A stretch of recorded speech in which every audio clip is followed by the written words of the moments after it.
Uttaranchal University, Dehradun, NAC A+ accredited university.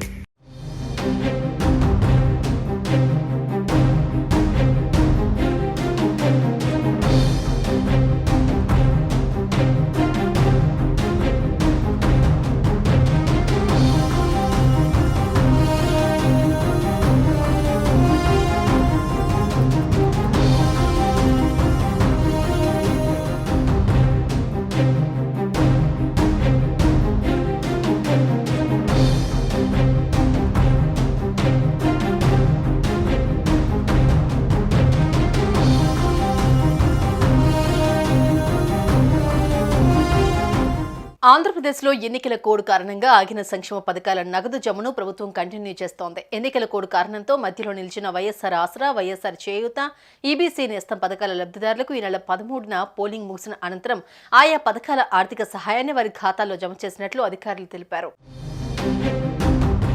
ఒక్కో మహిళకు 18,750 రూపాయల చొప్పున ఈ నెల 18న వైఎస్ఆర్ చేయూత పథకంలో భాగంగా 1,513 కోట్ల మొత్తాన్ని ప్రభుత్వం ఆయా లబ్ధిదారుల ఖాతాలో జమ చేసిందని అధికారులు వెల్లడించారు.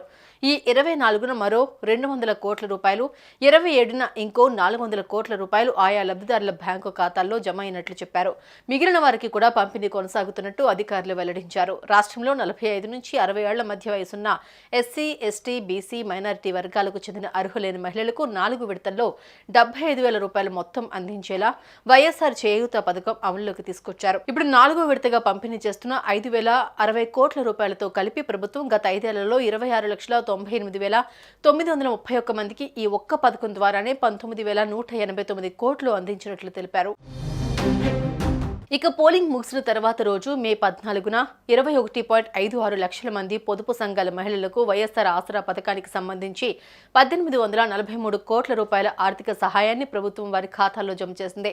మరోవైపు ఈబీసీ నేస్తం పథకానికి సంబంధించి అగ్రవర్ణాల్లోని 45 నుంచి 60 ఏళ్ల మధ్య వయసున్న అర్హులైన పేద మహిళలకు ఈ విడతలోనూ 15,000 రూపాయల చొప్పున లబ్ధిదారులు అందరికీ చెల్లించాల్సిన మొత్తం 629 కోట్ల రూపాయల చొప్పున ప్రకారమే పోలింగ్ ముగిసిన తర్వాత ఈ నెల 20న వారి ఖాతాల్లో జమ చేసినట్టు అధికారులు వెల్లడించారు. సుమన్ టీవీలో మీ పర్సనల్ అండ్ బిజినెస్ ప్రమోషన్స్ కోసం కింది నెంబర్కి కాంటాక్ట్ చేయండి.